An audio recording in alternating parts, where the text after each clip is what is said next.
কিন্তু মেইন যে বিষয়টা, সেই রাষ্ট্রর যেই সংস্কার আছে, রাষ্ট্র সংস্কারের জন্য যে সংবিধান আছে, সেই সংবিধানটা যে আমাদের পরিবর্তন করা দরকার, সেই পরিবর্তনের কথা কেউ বলছে না, কিন্তু এটাকেই বারবার লিখতে চাচ্ছে। কিন্তু আপনি কি বাতিল চান না নতুন করে আমার লিখতে চান? কথাটা শেষ করি।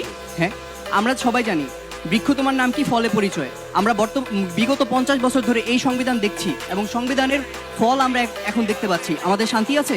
আমাদের শান্তি নেই। সকলে কিন্তু আমরা চাই শান্তি, কিন্তু এই সংবিধানটা পরিবর্তন করে যদি ইসলামিক সংবিধানে সমগ্র রাষ্ট্র পরিচালনা করা হয় তাহলে অবশ্যই শান্তি আসবে। কিন্তু